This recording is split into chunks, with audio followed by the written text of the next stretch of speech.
1947 में सिलहट जनमत संग्रह ब्रिटिश भारत के असम प्रांत के सिलहट जिले में आयोजित किया गया था। इसका उद्देश्य ये तय करना था कि यह जिला अविभाजित असम में बना रहेगा और स्वतंत्रता के बाद भारत का हिस्सा होगा या फिर पूर्वी बंगाल में शामिल होकर नवगठित पाकिस्तान का हिस्सा बनेगा। जनमत संग्रह के परिणाम पाकिस्तान के पक्ष में गए, लेकिन जिले का करीमगंज उपखंड भारत के असम राज्य में बना रहा। ब्रिटिश शासन से पहले और प्रशासनिक बदलाव। ब्रिटिश शासन से पहले सिलहट सरकार मुगल साम्राज्य के बंगाल सूबा का हिस्सा थी। ब्रिटिश ईस्ट इंडिया कंपनी के आगमन के बाद इसे बंगाल प्रेसिडेंसी में शामिल किया गया, लेकिन 16 फरवरी 1874 को सिलहट को असम प्रांत का हिस्सा बनाया गया ताकि असम के वाणिज्यिक विकास को बढ़ावा दिया जा सके। ये बदलाव सिलहटी बहुसंख्यक हिंदू और मुस्लिम जनता के विरोध के बावजूद किया गया।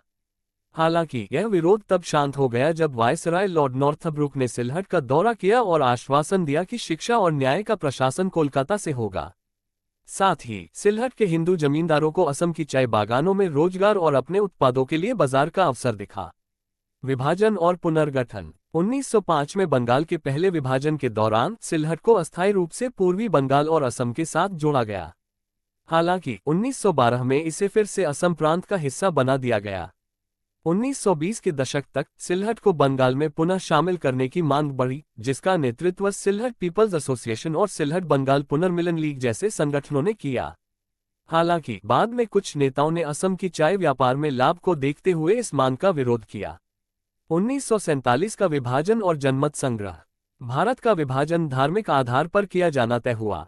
मुस्लिम बहुल क्षेत्र पाकिस्तान में और हिंदू बहुल क्षेत्र भारत में शामिल होने वाले थे। सिलहट मुस्लिम बहुल था और सिलहटी भाषा बोलता था, जबकि असम हिंदू बहुल और असमिया बोलने वाला प्रांत था। असम सरकार का मानना था कि सिलहट के हटने से राज्य अधिक संगठित और समरूप होगा। असम के मुख्यमंत्री गोपीनाथ बोरदोलोई ने 1946 में कहा था कि वे सिलहट को पूर्वी बंगाल को सौंपना चाहते हैं। ब्रिटिश राज ने 3 जुलाई 1947 को घोषणा की कि 6 जुलाई 1947 को सिलहट के भविष्य का फैसला करने के लिए जनमत संग्रह होगा।